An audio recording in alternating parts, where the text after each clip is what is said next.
Good evening.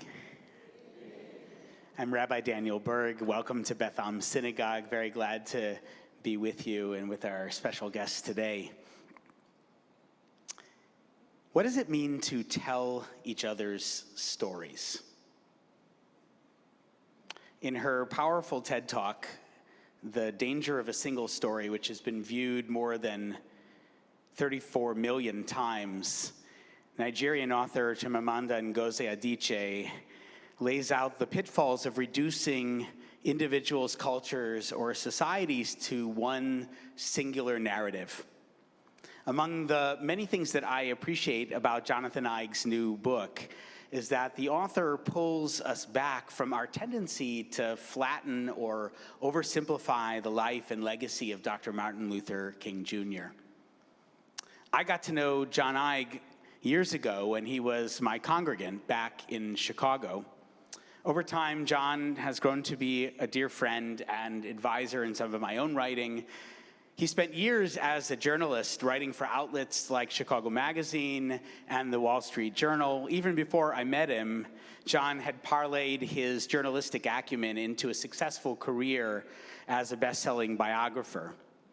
John has authored 6 books in total, including a lesser-known but extremely important book about the advent of the birth control pill. His last book about Muhammad Ali inspired a Ken Burns documentary. In other words, John is a storyteller par excellence who appreciates not only the danger of a single story, but the opportunity of unflinching, robust, and relevant storytelling. You should also know that John is involved in his wonderful Chicago Synagogue, where he co-hosts a weekly podcast with Rabbi Michael Siegel called The Pen and the Yod.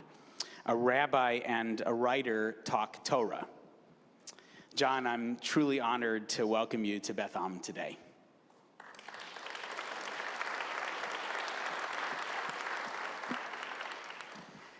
Bishop Donté Hickman Sr. has served as senior pastor of Southern Baptist Church since 2002. He has grown the church substantially, as well as its impact in East Baltimore, even expanding to a second location in Harford County. I first met Bishop Hickman back in 2012 during the Maryland fight for marriage equality. At the time, he made an impression as one of a few religious leaders who sought to make a distinction between their own faith and practices and what ought to be permissible within our state's laws.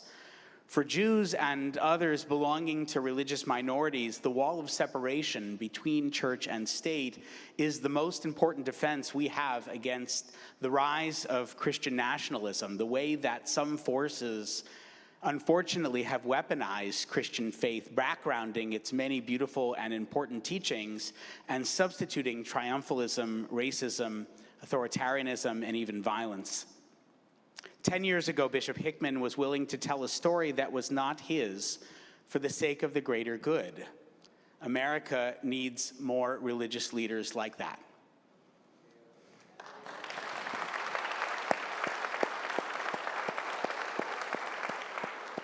We at Beth are truly humbled as well to welcome Southern Baptist parishioners to our historic building, to Reservoir Hill neighbors who I know are joining us this evening, and members of the broader Jewish and Baltimore community to Utah Place. I know a number of you are also joining us on the live stream, and we're glad that you could join us in any form. After today's conversation between Mr. Eig and Bishop Hickman, we'll invite your questions, and then everyone is invited downstairs to our social hall for some refreshments, some mingling, which is English for schmoozing, and the opportunity to purchase signed book copies. Before I turn it over to these two gentlemen, permit me to say one more word about storytelling and another leader who is really the focus of today's event. That person is, of course, Dr. King. John's book has already garnered rave reviews in major outlets while raising a few eyebrows about some of its revelations. I personally learned a great deal about King's relationship with a number of Jewish supporters, friends, collaborators, and confidants, including Stanley Levison, a man Dr. King met right here in Baltimore in 1956 and whom Ig calls his, quote, most important ghostwriter, key advisor, and closest white friend. I asked earlier, what does it mean to tell each other's stories? That question animates the complex and so very important relationship between the African American and Jewish American communities. One possible answer: to be curious, to appreciate one another without needing to fully understand one another. So one final story of my own. Back in 2018, I was on a Hopkins panel with, among others, the Reverend Otis Moss Jr. and the actor and BSA alumna Tracy Toms. We were discussing King's final sermon, the last he was able to give at Ebenezer Baptist Church before his murder in April 1968. I must confess, I didn't get it. I didn't get the sermon. Most of King's speeches, his writings with which I'm familiar, were meant for a broader audience. This sermon was so very Christian. As a rabbi and a Jew, I was unfamiliar with the source material for that sermon entitled The Drum Major Instinct, both the primary sources from Mark and the 1949 homily on which it was based. But Jonathan Eig paints a colorful portrait of that sermon and that moment toward the end of Dr. King's life. He drives home the lesson King meant for his parishioners to learn, that there's nothing wrong with the pursuit of greatness if you seek greatness in serving others. What does it mean to tell each other stories? It's to recognize that each of those stories comes out of a cultural context, a belief system, a history, and a collective memory. What does it mean for a Jewish kid named Stanley Lieber, otherwise known as Stan Lee, to have created the Black Panther comics? Or that Billie Holiday popularized a song, Strange Fruit, authored by a Jewish high school teacher from the Bronx, who, for his part, was horrified by the scourge of American lynchings?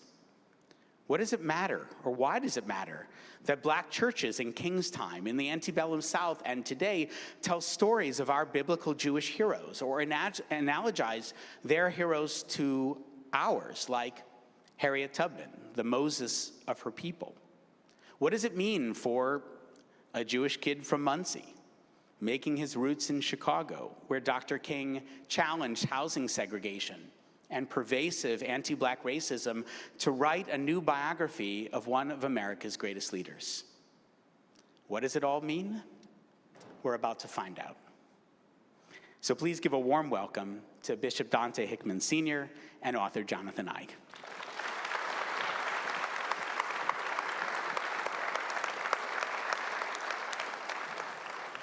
Thank you, Rabbi Burg. You are certainly a tremendous friend, and I thank you for your generosity, your curiosity, and certainly for your trust to invite us into your sacred space to have this conversation. And I cherish the many days, months, and years that we will have sharing as religious leaders together in this city and beyond. Jonathan, thank you for this awe-inspiring book that was not 650 pages like I initially thought, just 542.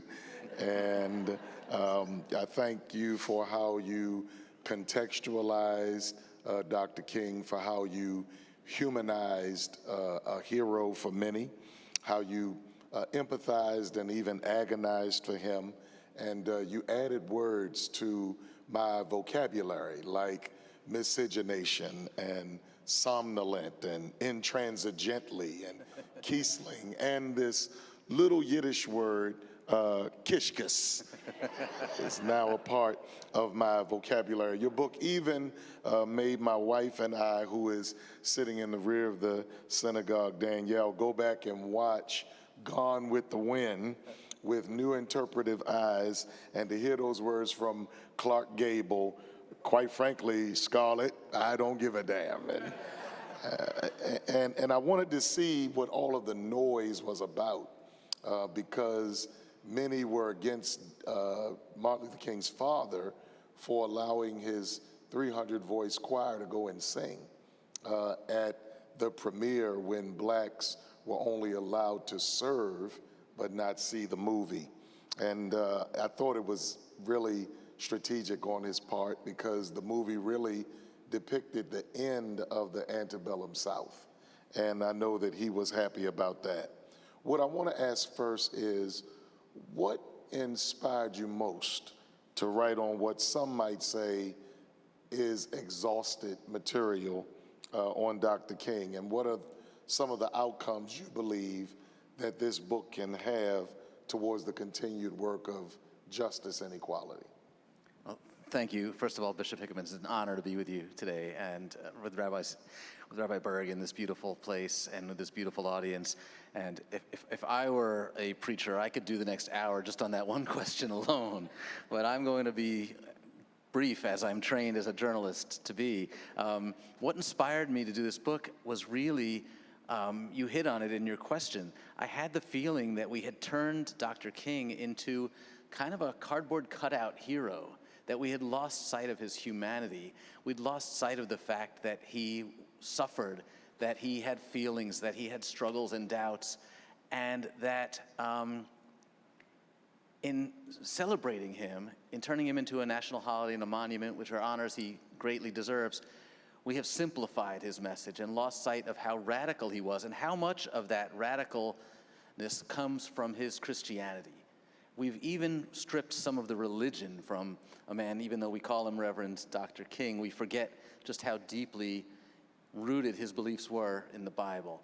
And I was writing my book on Muhammad Ali and meeting with people who knew Dr. King. I was talking to people like Dick Gregory and Jesse Jackson and Andrew Young and Harry Belafonte. And I just started asking them out of curiosity, so you knew Martin Luther King, right? Well, what was he like? Because it seems, when I talk to my kids, they feel like King must be 200 years old by now. And he would only be 94 if he were still with us. His older sister is still with us, God bless her. And as I began talking to these people and asking them what it was like to be around Martin Luther King, I realized that I had this incredible opportunity to try to write a story, try to write a book about him while I still had living witnesses. And that given what we're going through in the world today, we needed the real King. We needed his voice, not the hallmark version of his voice that we too often get. I particularly like the fact that you really asserted his theology and his real Christology of love and love for your enemies. And quite frankly, many in the Christian community gloss over that one. We don't want to bless those that curse us and love those that hate us, but this was really the anchor of his message. And you contextualize him from even his grandparents and how they were raised and the struggle of racism that they had to endure and how that was regressive in some ways, but to successive generations, they expected more as human beings. From his early childhood experience, we observe in your writings that racism is not by nature, but by nurture. And people are not born racist, they are taught racism. In your estimation, what then is critical race theory? And is it, necessary or unnecessary? And can it help to mitigate against racism as Dr. King was trying to accomplish? I don't really understand a lot of the buzzwords that they throw around on TV these days. And all I know is that we need to teach Black history. If we are teaching American history and we're not teaching Black history, if we're trying to sublimate or pretend that it's not a part of Black history, we're just fooling ourselves. And the thing that we need to understand, and it's funny you talk about racism being something that we teach, that we are not, that we're not born with. Dr. King recognized racism at the age of 6, and he wrote about it in a college paper. He had to write his autobiography for college, and he wrote that one of his earliest memories was the day he went to school for the first time in kindergarten. He lost a friend. He had a white friend whose father owned a grocery store across the street from his home on Auburn Avenue in Atlanta. And when they went to school, they went to separate schools because the boy across the street was white and he was black. And he didn't really understand why they went to separate schools. And then when he came home from school looking for this boy to play, the boy said, "I'm not allowed to play with you anymore." And King said, "Why not?" And the boy told him, "It's because of the color of your skin." I think he called him, "It's because you're colored," I think was the way the little boy put it, according to Dr. King's autobiography. And King went to his parents, and I suspect that certainly in that generation, every black child had a story like this, where they went to their parents and said, "What is this all about? What does this mean?" And his mother and father sat him down at the kitchen table and explained the entire history of race in America and why this friend across the street wouldn't play with him anymore. All of it leading up, everything from Africa through slavery, through the Reconstruction, through Jim Crow to now. This is why that little boy won't play with you. And Martin Luther King said he vowed that he would hate white people for the rest of his life after that. But the Bible was too strong to let that last.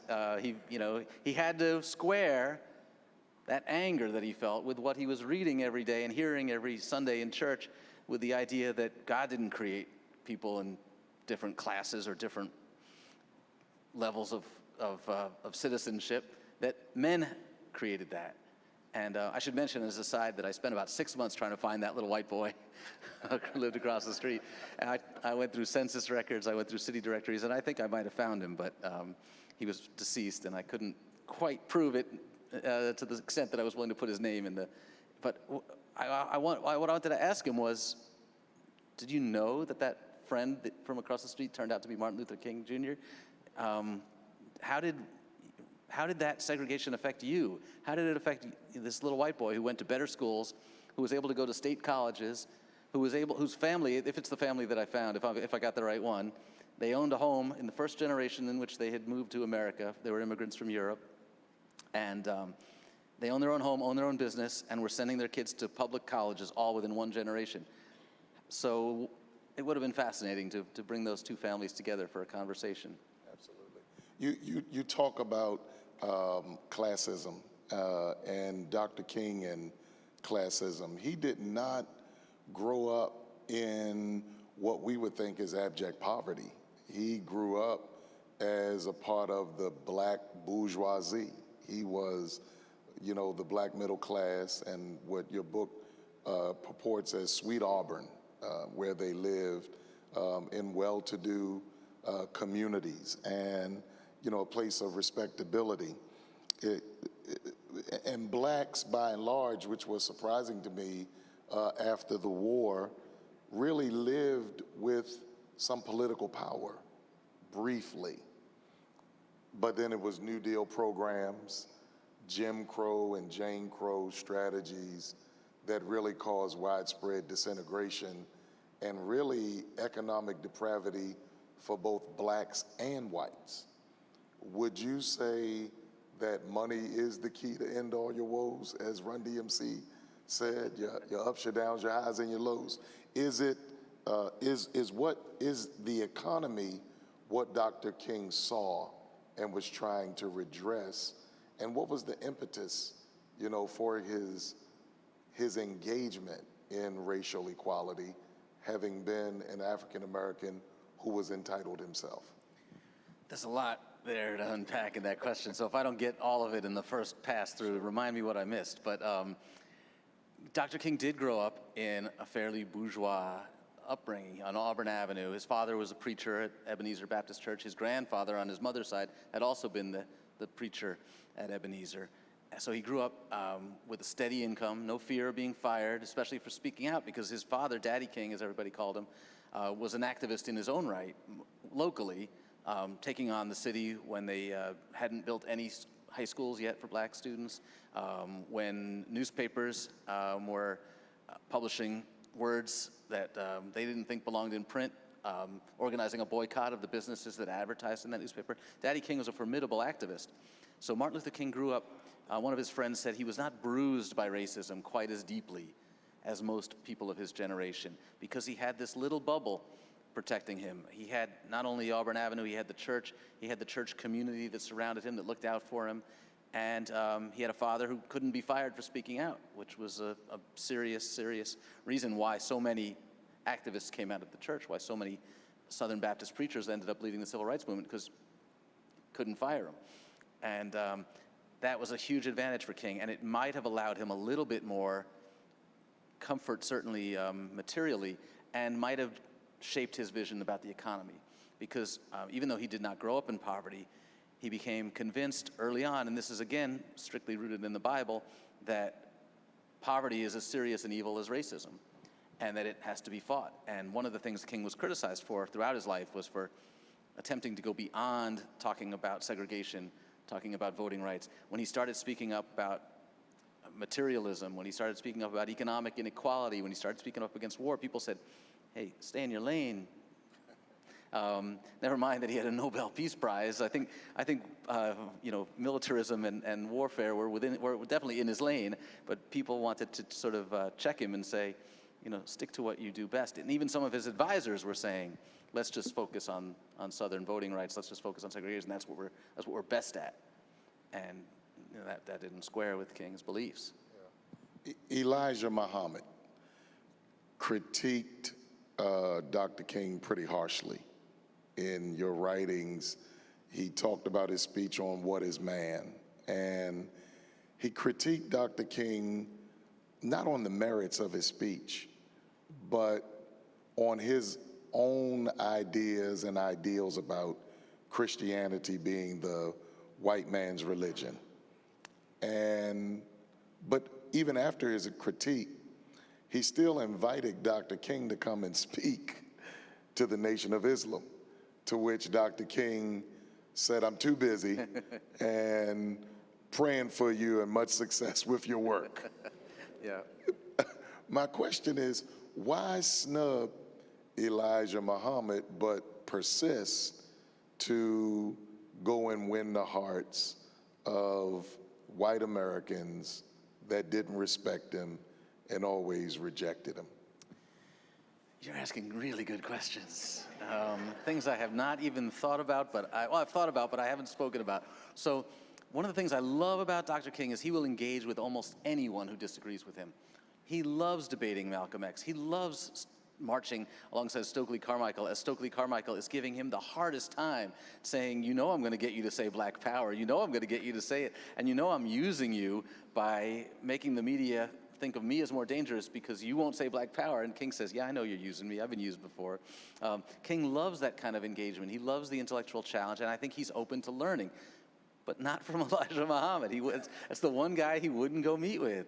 And it's fascinating because one of King's great strengths is that he's really one of the very few black leaders of his time who has almost equal appeal, I would say, with black audiences and white audiences.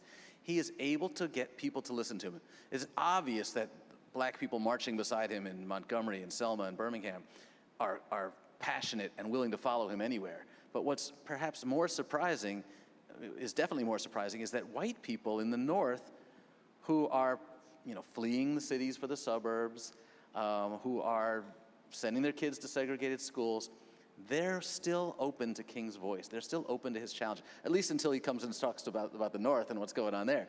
But King has a unique ability to force people to think about what he's saying, not to close their minds. And I think in some ways that annoys Elijah Muhammad. Elijah Muhammad saying, you're wasting your time if you think white people are going to take you seriously. You're wasting your time if you think segregation is going to be integration is going to be real. They may throw you a bone, but they're never going to treat you as equals.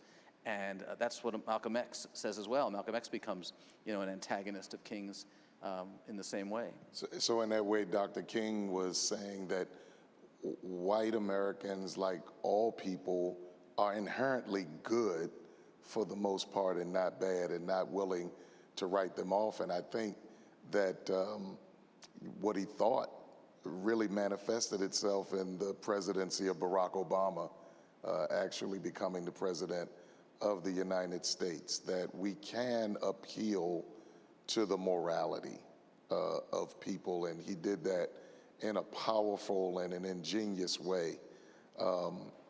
Going off script a little bit, just to talk about that, your book really presents Dr. King as a brand, that he didn't start a lot of the movements that we saw with the bus boycott and with James Farmer and the Freedom Rides, or with the students who sat in at lunch counters.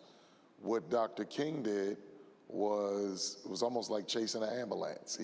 He found where the biggest noise was, and he brought more noise and public attention, and then he became the front for it, speaking against it, and then making the backroom policy deals with the presidents and others alike. But what would you say, was that what he largely was as a brand? I never thought of it as a brand, but I like that analogy. And, you know, it strikes me that you're absolutely right. He would drop himself into scenes where there was trouble, and he wouldn't know what was going to happen. He just knew that whatever was going on, he would magnify it. And he would call attention to it, and the white press would come and follow him. The president would start to notice, and that they could just put more pressure. Whatever was going on there, he could turn up the pressure on it. And when you think about the brand, you know, what occurs to me is that, and you mentioned Montgomery, the Montgomery bus boycott begins. Everybody knows Rosa Parks refuses to get up off the bus, give up her seat, and the people have to decide, what are we going to do? Are we going to protest? Are we going to stay off the buses on Monday? Can we really get everybody in town to agree to stay off the buses on Monday? Should we do more than Monday? Should we do it for a week? Should we do it until they meet our demands? We don't know. It's all happening spontaneously. And King is not looking to lead this. In fact, he's just turned down an invitation to join the board of the NAACP because he's too busy. And they ask him to become just the spokesman, just to give an important speech on the first day. Not because he's the leader of the community at all. In fact, it's because he's an unknown.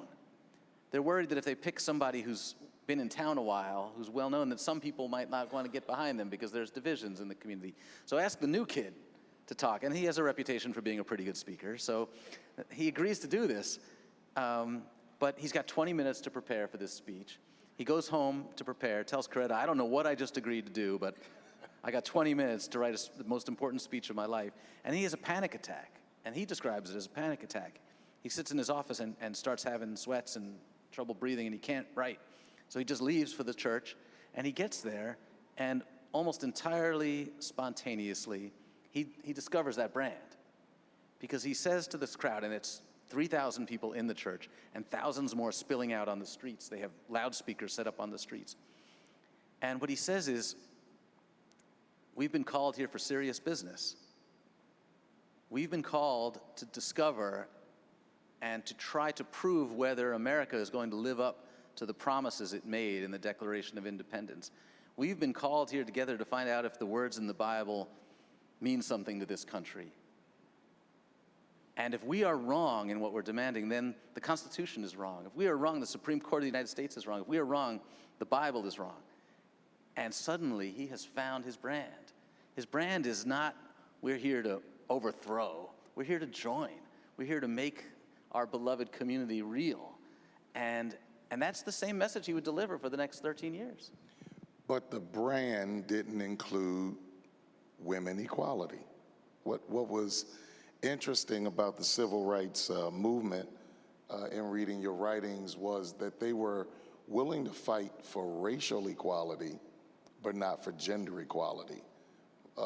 Dr. King's own wife, Coretta, sacrificed much of her own happiness and career for the sake of the movement and the mission that was Dr. King's. Ella Baker was a great administrative leader in the SCLC that was fledgling, that they would not allow her to lead the movement simply because she was a woman, and John Lewis said she was just born at the wrong time. They acknowledged the strengths, but just couldn't acknowledge the equality of a woman. I wonder what difference the movement would have had if women were more publicly accepted in the leadership, and would they have eventually gotten behind female leadership? I think it would have been better. What effect would would have it had on the? Everything is better when women are in charge. My Sort of a wife softball is there. watching on live stream. But you know, the reason Martin Luther King fell in love with Coretta was not because she was beautiful and she was intelligent, but it was because she had more experience than he did as an activist at that point when they met as students in Boston. She had gone to Antioch College, which was integrated. She had led a protest of the local barber shop that wouldn't cut black hair. She had protested the university because they wouldn't assign student teachers to black schools. King was really attracted by her passion and her ambition and her commitment to the cause. Before he had done anything, he had no experience yet as an activist. So it's sadly ironic that he continued to overlook her talents, and she called him out on it, and he still refused. And Ella Baker called him out on it and said, "You're missing out on a real opportunity." And Ella Baker, I want to get your take on this. Ella Baker said she thought the problem was particularly pronounced because the SCLC was led by Southern Baptist men, and that they were raised in an environment in which women's contributions were not appreciated. And I wondered if you think there's some truth to that. Absolutely. We come out of that history where a lot of what we did was to mimic our cultural counterparts, you know, even down to what we wore as clothes. You note that President Obama one time tried to go against the grain and wear a khaki suit instead of the regular dark suit and white shirt. And so maybe it was unclear of what real equality looked like. But I think in your writings, you show a story of his mother, Alberta. His father took him to the department store to get some new shoes. And they went to sit down, and the young lady said, "You can't sit there, get up." Well, he stormed out in a rage and said, "Well, if we can't sit here, we're not going to buy shoes here." Told the story to Alberta, and Alberta understood. Alberta went up and got some newspaper, put it under his feet, traced his feet, and then took it back to the store to get that boy some shoes. She understood both sides, and that if we come away with nothing but just the emoting of it, then we really lost the effectiveness of it. I think that is what many male clergy have lost in historical Baptist churches, and even today. And we're finding that much can't go forward, you know, without the equality of the woman. I want to turn a little bit to talk about Stanley Levinson, just a couple of more items. Stanley Levinson, a Jewish philanthropist, an ex-communist, was one of his greatest advisors, to the point when he's writing his book, you know, Stanley is critiquing him on the book pretty harshly. And he takes Stanley's word, and I particularly liked reading in the book that they were riding around Baltimore. I don't know where they were going in your writings, but they were just riding around talking. But Stanley said to him that he needed to focus black people on integration and getting rid of segregation more than telling them to take a look at themselves in the mirror and seeing how they could better their character.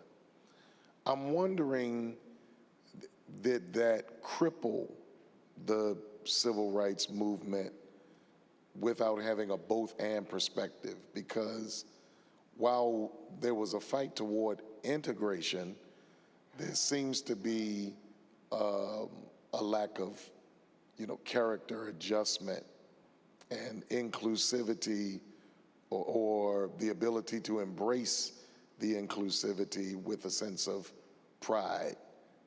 Did Stanley help the message, or did he not understand the community as well? Oh, he definitely didn't understand the community as well. And in some ways, he's influenced by his background as a communist, where he's looking for just you know, more of a socialist view of equality without really being able to contemplate what's behind the need for integration, what's behind the centuries of suffering that go into the particularness of the black cause that is not the same as sort of the socialist approach where maybe everybody comes from the same racial category and some people haven't been enslaved, others have, that's, I think, was a blind spot for Leveson. And I think also Leveson really failed, even though he was Jewish, not particularly observant, he really failed to see the spiritual side of what King was talking about. One of the really most painful moments for me in this whole book, and we have transcripts of many of King's conversations with Leveson, as well as with Bayard Rustin and Clarence Jones, because the FBI was wiretapping their phones. So we can hear them even in their private conversations. And that's a crime, and it's one of the worst offenses of law enforcement in our country's history, that they were surveilling not only a private citizen, but one of our great moral leaders. But one of the benefits is that we can learn something more about King, and we hear this conversation with Leveson right after the speech at Riverside Church on April 4th, 1967, when King really summed up all of his theology and brought it to bear on everything he'd worked on his entire life and explained why he's here today calling out the war in Vietnam and calling America the greatest purveyor of violence on earth today, because it comes from his belief in the Bible, and you can't pick and choose which beliefs you're going to fight for. You have responsibility to fight to make the world better every way you can. And Leveson calls him the next day and says, "I didn't like that speech. It didn't sound like you, and it's going to really hurt us with our supporters in the North. We're going to have a hard time fundraising, and we can forget about having access to the White House. I just don't think it was smart." And King, I mean, we don't have the tapes, but we have the transcripts. You can just see the pain. He says, "Don't you know me? Haven't you listened to anything I've been saying all these years? Don't you know where I'm coming from? I'm not worried about whether it's politically wrong. Because I know it was morally right." And this is one of his closest friends and closest advisors. It just goes to show how misunderstood he was. Absolutely. And it really helped. He said one time, we can wear them down with our suffering. So we had the capacity to suffer, but I'm wondering if we had the capacity to succeed. To go further, and I just have a couple more questions. I want to get into something juicy that they can read in the book. It's just like, wow. But King compared the exodus of blacks from injustice to the exodus of Israel from Pharaoh. But to me, it wasn't an exodus, it was more of an engagement with Pharaoh. I had a conversation with Rabbi Burg right here in this same space, talking about why our community has not been as empowered as Jewish communities and others economically. And one of the responses was very intriguing. He said, to their credit, African Americans live with their oppressor. He said, it's not like we built a park in Auschwitz, but that we are trying to engage the oppressor for equality. Would you agree that it is not the same as an exodus from Pharaoh?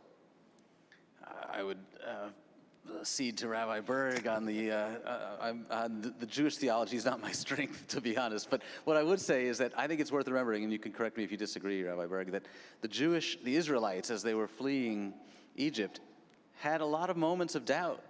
It was very difficult to change their mentality.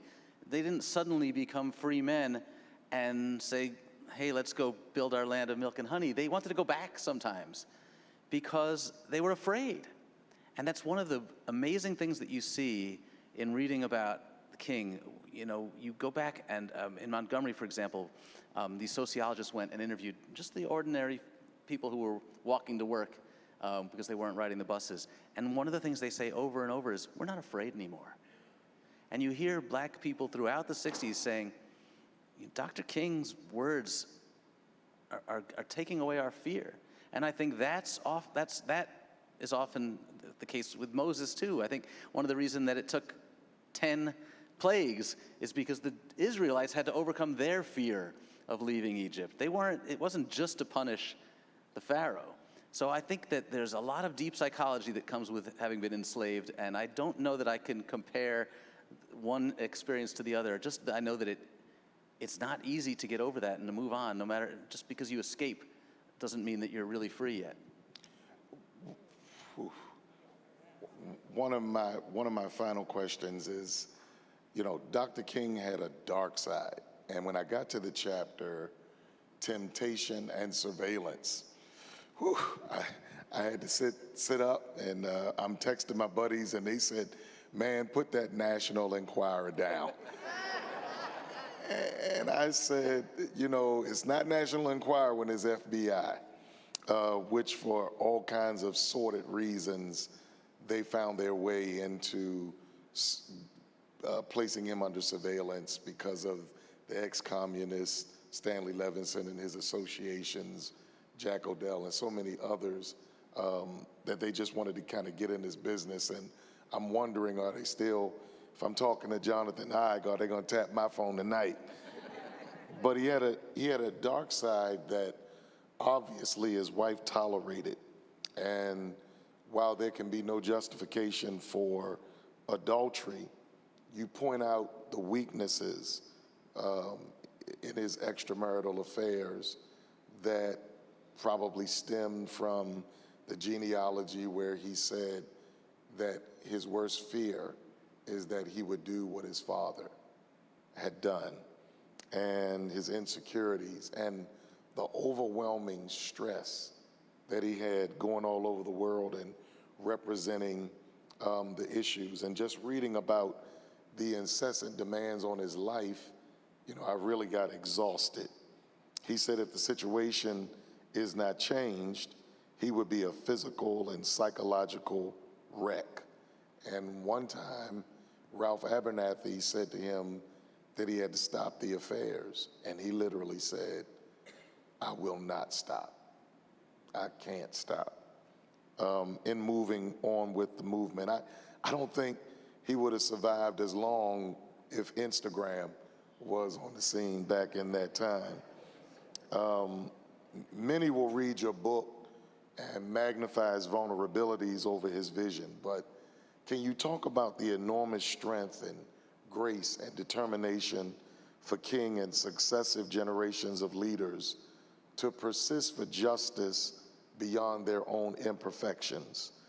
Is the true heroism the ability to live within and strive beyond the tension? And is perfection an unrealistic requirement for those who lead us in the paths of righteousness? Wow. First of all, let me say that if we expect our heroes to be perfect, we're not going to have any heroes. And we're not going to ever be able to expect anyone else to step up and attempt to lead, because none of us are perfect. We all have our flaws. And also, King is great enough that we can understand that he had failures and that he owned his own failures. He talked about them. Coretta said he lived with enormous guilt. But let me say one thing. There was a moment in this book where it's never happened to me before, because writing is pretty hard and it's pretty dry, but I found myself getting angry as I wrote. And it had never happened to me in this way before. I finished writing the scene of the March on Washington, and there's this sense in America that we have reached a potential turning point. We have literally the entire nation has watched on television as black and white people were singing, literally singing in harmony. And we go forth from this march, which a lot of people, 80% of Americans, white Americans, were opposed to the March on Washington. Think about that for a second. But we leave this March on Washington with the sense that America could really be ready to leave its racist past behind. Even in the South, integration and voting rights are starting to be expanded, and black people are registering to vote, and things seem to be changing, and Dr. King has just united us in this vision. And literally there are people who go home from that march and integrate their restaurants. Literally there's a guy who puts on his wedding ring because he was afraid before that to tell his his workers, co-workers, that he was married to a black woman. And America's beginning to show signs of changing. And the next day, the FBI issues a memo that says, based on his performance yesterday at the March on Washington, we must begin to recognize that King may be the most dangerous American in the future of this country. And the FBI begins a plan to make sure that he does not become any more powerful than he already is. And that includes increasing the surveillance. And as that surveillance increases and they begin to recognize that he's not a communist, but he is talking to women other than his wife on the phone, that he's spending time in hotels with women, and they begin to plant wiretaps, plant surveillance devices in his hotel rooms, the American government, the FBI, the most powerful law enforcement agency in the world, turns its top people loose on trying to break his marriage, break his spirit, and break up the civil rights movement. Divide and conquer. They even plan for a replacement. They pick their own man who's going to become the head of the civil rights movement as soon as they can get rid of King. And our government is turning its attention. So what's important to me, most important to me, about King's failures as a spouse is that those failures were weaponized in an attempt to destroy him and to divide the black community and to maintain the priority, which was the priority of J. Edgar Hoover among many others, of white Christian nationalism. That was the vision, and Hoover believed his job was to protect the status quo, and that King represented the greatest threat to that status quo.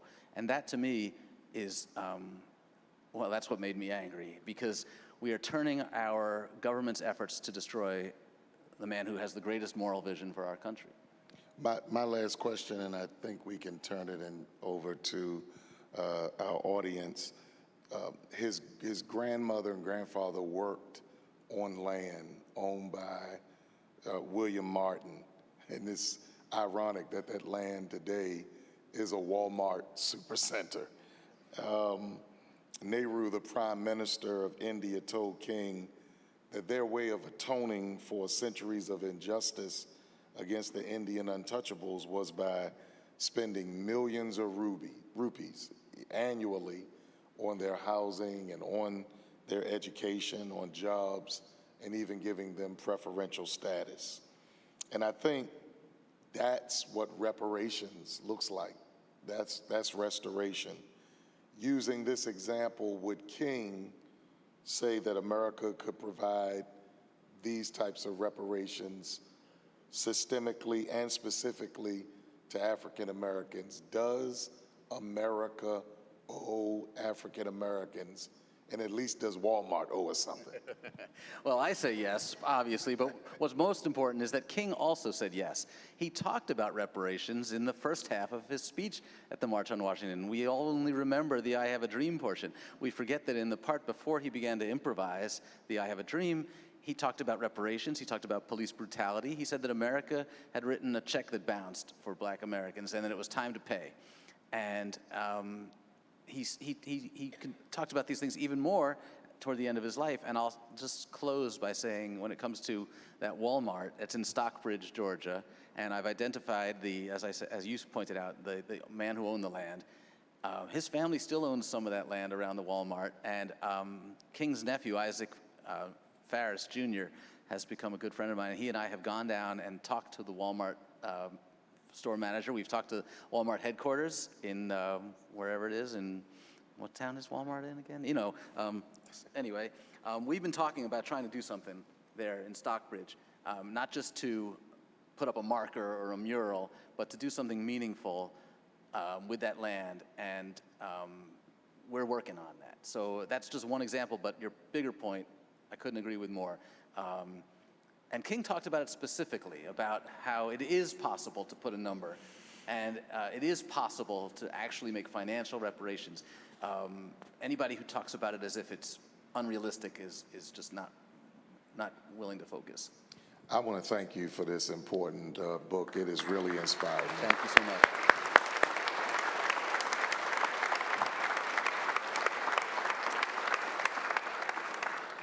Bishop, I'm going to trade you, if that's okay, and then we'll have this mic. I imagine you're used to use one of these, so if you don't mind, I'll switch out. And then I'm going to give this to my colleague, Alex Pomerantz, our executive director, so he can come around and answer your questions. I was thinking as we bring the mic to our first questioner, first of all, I want to thank you again for your words and your conversation.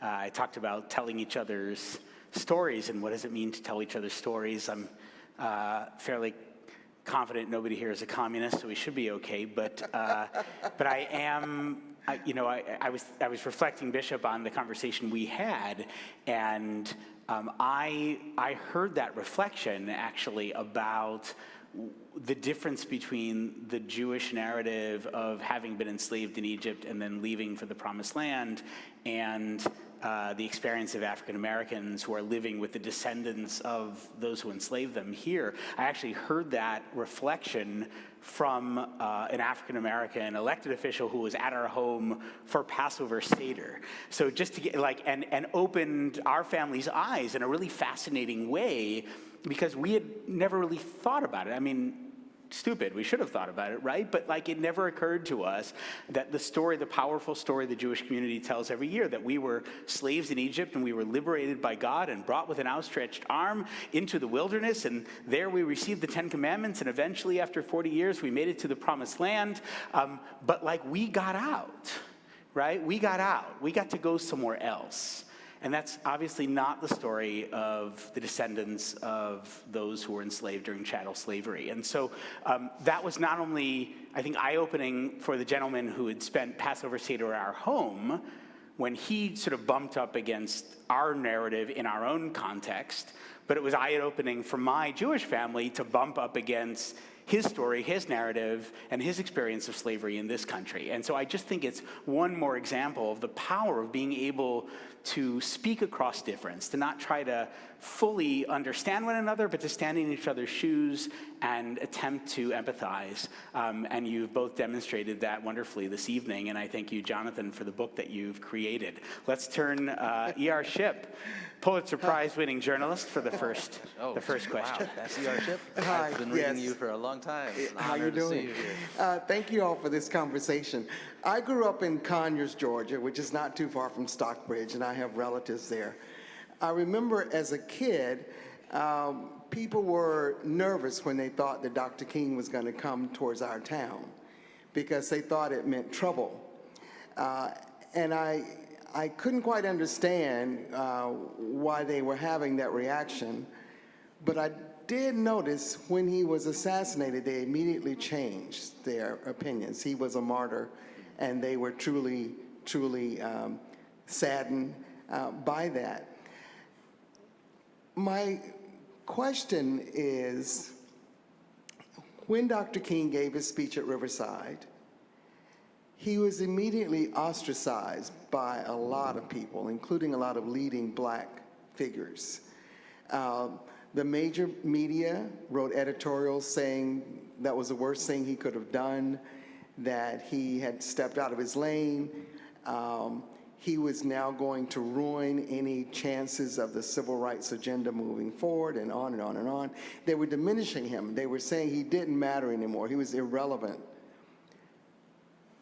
When he was assassinated, though, for them, things changed. Did it take his assassination to continue his relevance for us? Or if he had lived to be an old man, would we have forgotten him by then? Partly because of what was happening with that campaign to make him irrelevant in 1967, 68. There's no way to know, of course. A lot of King's associates who I interviewed felt like his power was fading and he was losing his ability to reach people. And as you said, even the black press, after that speech at Riverside Church, criticized him. They felt like he was abandoning the civil rights cause and that they wanted him to stay focused on that because that was the most relevant to their lives. So the question is, would he have found a new voice? Would he have found a way to bring people together again? And he believed that that the Poor People's Campaign was the way to do that. He was going to shift the message away from race to something broader, to poverty, to economic inequality, and that was a way to bring people together from all different communities, all different ethnicities and racial backgrounds. He thought that maybe that was the way, but it wasn't going well in the planning stages. He was having trouble getting people to come, and I don't know. I like to think that he would have found another voice. I mean, if you look at what Coretta did after her husband passed away, if you look at what people like John Lewis did, they found a way to keep fighting and to stay radical. But I wonder if you have any thoughts on I that. think that reading your book, his calling was not spiritual or supernatural at all. It wasn't miraculous. It was something he chose to do. In fact, he didn't want to be a preacher. He thought being a preacher was low, and he could use his intellect in greater ways and greater purposes until he met the likes of Benjamin Mays, and he heard Harry Emerson Fosdick at Riverside.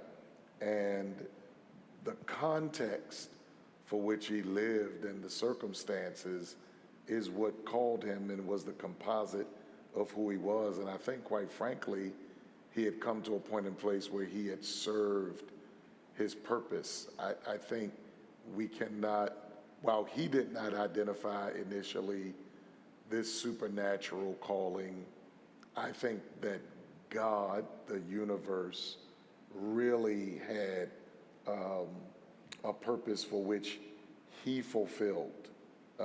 And no amount of ambulance chasing for the next issue was going to be it for him. I think that he set up the foundation, the framework. He gave the energy and inspiration that started something that could not be stopped or reverted. Great. We have a question from over here. As we're asking questions, it would be wonderful if you could also introduce yourself before you ask your question. When I get the mic. Good evening, my name is Barbara McMullen. My question is, I remember all about Dr. King for his doing segregations and pulling blacks and whites together in schools. You also mentioned about it should be more black history in schools, which I agree also. My question is, what do you think, or what would Dr. King, how much impact would he have had on that if he was still living, pertaining to black history in school and in the schools now? And what suggestion would you have that could help us get something going for as the black histories are in school? Well, obviously, we're facing a moment in which there are many people determined to reduce the amount of black history being taught in our schools, and those forces need to be opposed because we can't carve out pieces of history that we're not comfortable teaching or that we are politically opposed to teaching. And if you think that black history is not an important part of American history, you're obviously mistaken, or you're the governor of Florida, or both, I should say. But I think one thing specifically I would say is that we need to go back to teaching King's words, not just the March on Washington, not just I Have a Dream. We don't teach his books in schools at all anymore. We might have high school kids read the letter from Birmingham jail, but that's about it. And King's books are as vital today and as alive today as they ever were. And I think one of the real goals I have for this book is that we start thinking about King freshly again and go back to the source and not read not only my book, but read his books and his words, because they still speak to us. I think having your book in the curriculum in colleges and high schools everywhere would be more inspiring and refreshing, would really create that kind of energy that the high schoolers had that were used in Birmingham for the success of the movement. And what many people don't know is that it was really those young people that were the success of civil rights. It was their courage, it was their inspiration, tenacity, and energy. And I think the same is going to be true for every successive generation. And how we feed them and the knowledge that they have is what's going to turn the tide. And I don't think it's by accident that history is being challenged in schools, because now people are seeing that the more they know, the more they grow, and the more they sow for the good and for the better. Yeah, I think it's fear that they're afraid of change, and they're afraid that people will read this history and actually take action. And that's the most dangerous kind of censorship there is, really. Yes, please. Good evening. My name is Alfred Shirley, and I am actually the College and Career Readiness Coordinator at St. Francis Neighborhood Center, just right up the street. First, I want to say thank you for y'all being here. My tongue has been burning a hole in my mouth since y'all started speaking, so I'm just going to ask one question. But first, prefacing before I ask my question is acknowledging that to live in America and to wake up comfortably in the morning is to benefit from white supremacy. And to also not feel challenged by any of the systems at work in 2023 is to also be benefiting from white supremacy. Dr. King, traditionally, his approach was very nonviolent.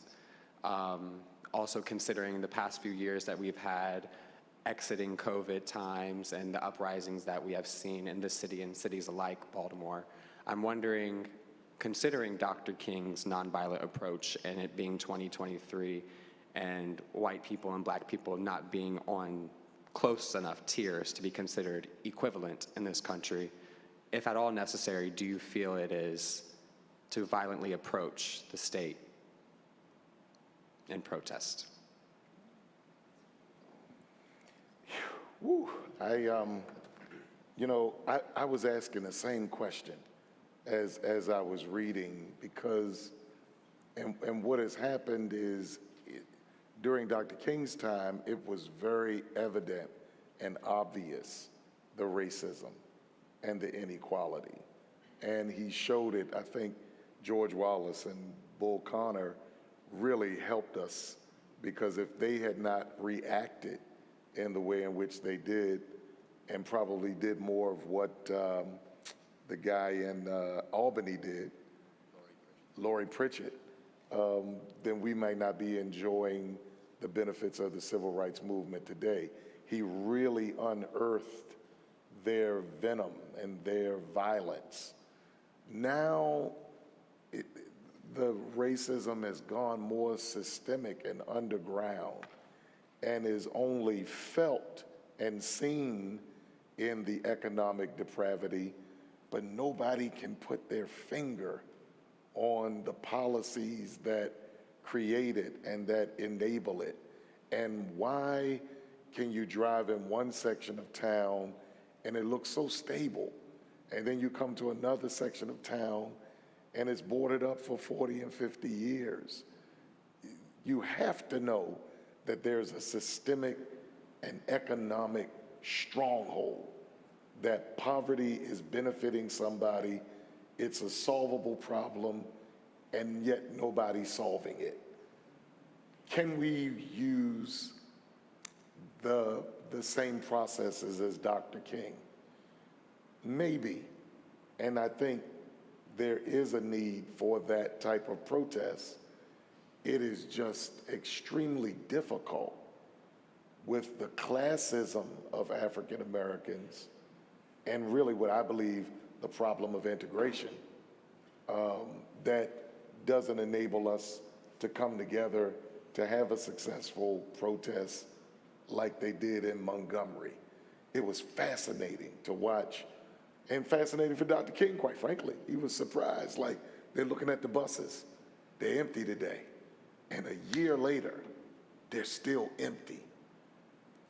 Have we gotten to a point and a place where we can see who and where the problem is, and if we can unite to fight the problem and make enough noise of protest? We know from these writings that when you hit the economy, you really strike a nerve.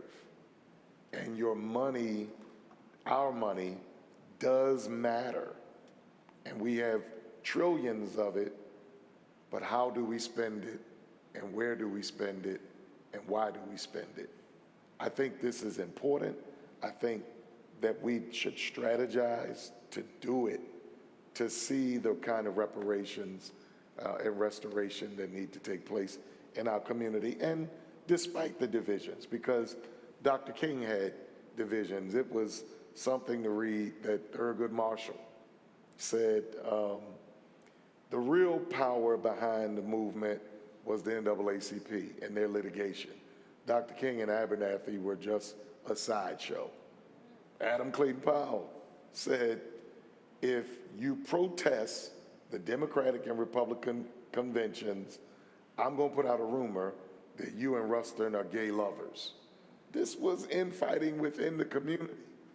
Yet, this man had the strength to still find and harness the energy. I'll say lastly that I think his strategy will still work if leaders would understand that they lead from behind and in the middle. It is to find where the young and the energetic and the intelligent are, and bring our resources, the strength of the church, and philosophy and influence to make it happen. I hope I got at you, because I'm trying to answer the same question. Yeah, and I'd love to ask a follow-up also before kind of building on our friend from St. Francis. Jonathan, can you speak to King's nonviolence? And, you know, later in the book, right, he comes north, he comes to Chicago, he encounters what he describes as some of the worst racism he'd ever encountered, including the South. And I'm curious, do you think he had a sense that that it wasn't working anymore? I mean, in other words, did nonviolence work in a different context? Given now looking back, you know, decades later, and knowing that, you know, while we have a kind of de jure legal ending of school segregation, schools are still plenty segregated. Certainly in Baltimore they are. I know in Chicago, where both of us are from, where they are. So I'm curious, you know, did he ever doubt the methodology? I don't think he doubted. He was convicted in his beliefs. Did he doubt the methodology? It's a great question, and I think it ties in nicely to what Bishop Hickman was just saying. The nonviolence worked really well and served a great purpose and really exploited the issue of the morality in the South when it was clear that the protesters had the moral upper hand because their commitment to nonviolence showed their willingness to suffer for the cause. But when he went north to Chicago, where the racism, the systemic racism, was better camouflaged, where the black community was not as united because there were factions that were not sure they wanted to get behind King. There were massive numbers of black civil service workers who were responsible for to whom they were responsible to the mayor for their jobs, who were reluctant to get involved. King found it harder to use the cause of nonviolence to unite in Chicago.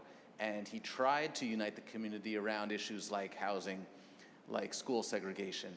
But it was much more difficult to find his voice there.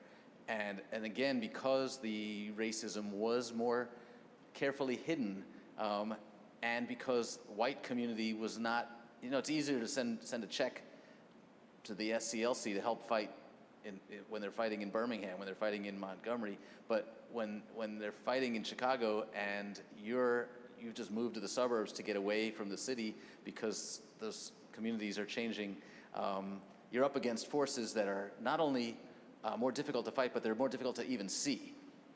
So I think that really made the northern campaigns much more difficult for King.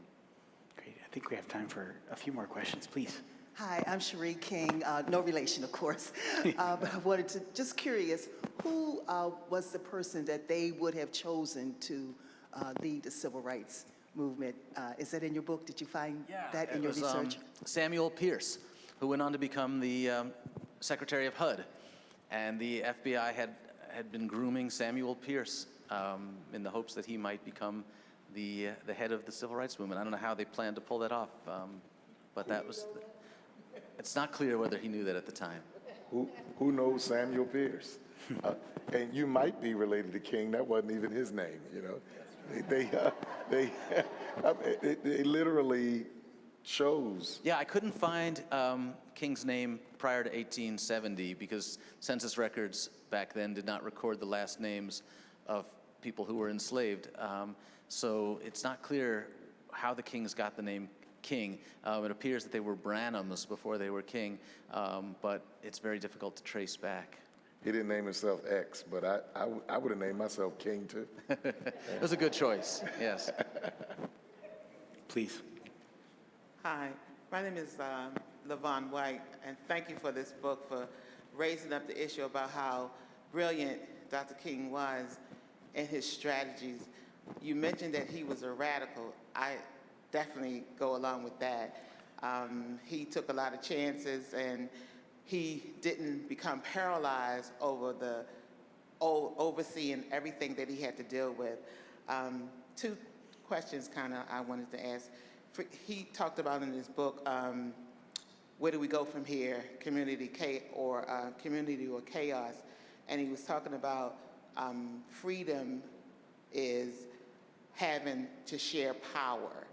I was wondering in your research, was there anything that he was doing to kind of move in that direction, to kind of share power, which is the only way that we can really have freedom? And the other thing that was raised in this book, Community to Chaos, and I wondered, did he go further with it, whether or not he mentioned every community except for the black community, they kind of collect themselves together. They kind of stayed together. They rotated their dollars. You know, every immigrant that came here did that. We were hampered, I believe, because of the enslavement and the mindset and all of that or whatever. But was there anything in your research that found that he was trying to do something to change that and to kind of bring us together? Well, there's no question that King began to speak out much more about economic inequality, and Bishop Hickman mentioned the reparations. You know, he said, we've been fighting for voter registration, we've been fighting for desegregation. That hasn't cost America anything. You didn't have to pay a dime to integrate the buses. In fact, integrating lunch counters has generated more profit for the white community. So it's time for America to pay. It's time to make reparations. It's time to really focus on economic inequality.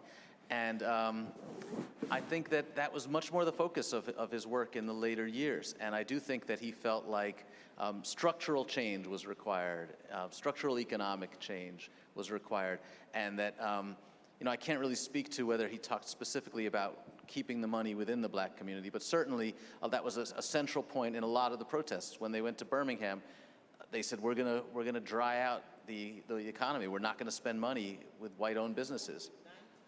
Also, just to make sure that they were united like the other communities were. They stuck together.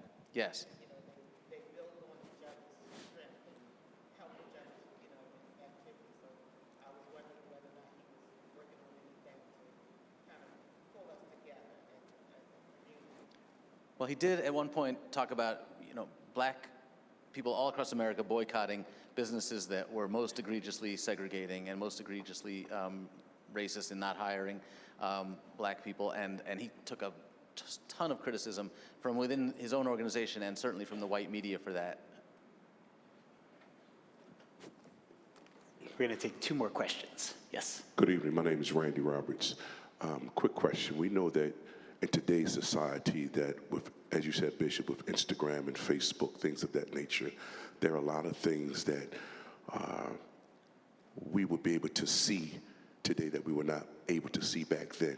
And my question is, with that in mind, what particular strategies or factors did Dr. King, as well as his crew, have in place as he was exercising in his duality of living his lifestyle at that particular time that kept him out of sight, that he would not, the brand and his message would not be tainted or affected by his lifestyle, and yet his word would still be credible to the people?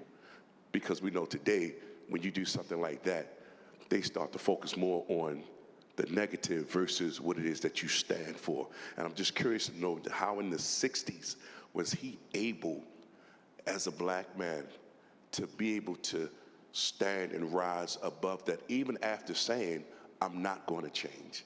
I'm not going to stop this. So were there anything, did he have something in place? Was the crew that tight that we're not going to snitch? Because, that's another thing nowadays. Nobody wants to tell on other people unless they're getting something for it. And so I'm just curious, how was he able to maintain and continue to still have that kind of verbal power? That's a great question. He wasn't worried about his own crew or even the black community. He was worried because the FBI, and he knew the FBI was listening to his phone calls and listening to his conversations in hotel rooms. And the FBI was actually distributing those tapes and those transcripts and photographs of him with women to newspaper reporters. So his biggest fear, he had to wake up every morning wondering if this was the day that some newspaper decided to publish the story. And he was fortunate, I guess you could say fortunate, in that newspapers at that time did not go for such scandals. If they reported on Dr. King's love life, they would have to report on their mayor's love life and their president's love life, and they just didn't do that in those days. But I'm not here to congratulate the news media for refusing to print that story, because they should have printed the story of that they knew the FBI was surveilling a private citizen. They should have printed the story that the government was attempting to undermine the civil rights movement. So I don't think the news media deserves much honor for that reluctance to publish his sordid details of his personal life. Final question, please introduce yourself. I'm Bob Blau. Congratulations, Jonathan. I don't see you. Oh, hi, Bob. Right here. And thanks to everyone for just a stirring discussion. You were described earlier, among other things, as a Jewish white kid from Muncie, New York. In fact, I didn't know. But my question is, as such, were you at all inhibited or concerned about inhabiting and then presenting this material in such a landmark book? Yeah, I was deeply concerned about it. I'm deeply concerned about taking on any life story, because it's an awesome and frightening responsibility to take another person's life in your hands. The thought of writing Lou Gehrig's biography terrified me, and that Gehrig would haunt me from his grave if I got it wrong. But the thought of taking on Martin Luther King's story frightened me a million times more, because this is an icon, a sainted figure, and he is even more iconic and sainted in the black community, of which I'm not a member. So I approached very cautiously and humbly, and I began by asking the people closest to King how they would feel about me writing this book, asking John Lewis and Harry Belafonte and Andrew Young and Dick Gregory and Bernard Lafayette and Reverend James Lawson, and they all felt like we desperately needed a new King biography, and they offered to help. I then went to many of the leading scholars in the African American history world, Peniel Joseph,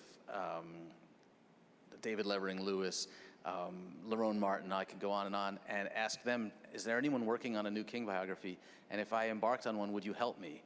And they all said that they felt like we needed a new biography. They didn't know of anyone working on one. So when I had that level, and that community really became a huge support system to me. I sent chapters of my book to Reverend Lewis Baldwin, who's perhaps the leading theological expert on King, and he would send them back to me in tatters saying, no, you got it all wrong. And he wasn't, until he was satisfied, I wasn't done. So having that community around me gave me the courage to pursue what I did feel like was a frightening and somewhat audacious task.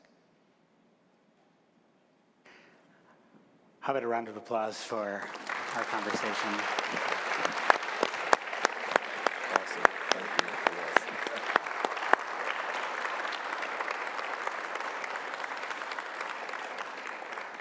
I want to say how personally grateful I am, Bishop Hickman and Jonathan, for your spending time with us this evening. I was thinking about, I thought it was actually remarkable that we could get through a whole conversation about Dr. King, especially a story that's brought to us by a Jewish author, and not mention Rabbi Abraham Joshua Heschel. And I actually think that that's, in many ways, a good thing, because I think one of the ways that we flattened Dr. King is also the way we flattened the story of African Americans and Jewish Americans into the story of simply Dr. King and Rabbi Heschel and their moment in Selma or their moment in other encounters. And yet I also feel like at this moment, I kind of want to close by mentioning something about Heschel and King and their relationship. When you read the book, toward the end of the book, you learn a little bit about their encounters and their affection for one another. And one of the things that I don't think shows up in the book, but that I know from reading other histories, is that Dr. King was intending to go to Heschel's home for Passover Seder a week or so after he was assassinated. And to think what that Passover Seder would have been like is kind of remarkable, and how much was lost by robbing the world of Dr. Martin Luther King Jr. But I also want to emphasize, I think, what's been powerful about this evening for me, and that is not simply to sit at the feet of an accomplished biographer or of a colleague in Bishop Hickman, but also to bring together two communities, really more than two communities, but certainly the community of Southern Baptist Church and the community of Beth Synagogue here in this historic building to welcome our neighbors from Reservoir Hill and friends from beyond this community as well. One of the things we talk about in our work at Beth is how we can strive to be in, for, and of this neighborhood. How we can strive not simply to work toward policy changes, though that's important, or volunteerism, though that's critical, but also a concept of relational justice. And I would submit to you that one of the ways we move forward, and I think Dr. King understood this and Rabbi Heschel understood this, is that we need to get to know one another. We need to get to know one another.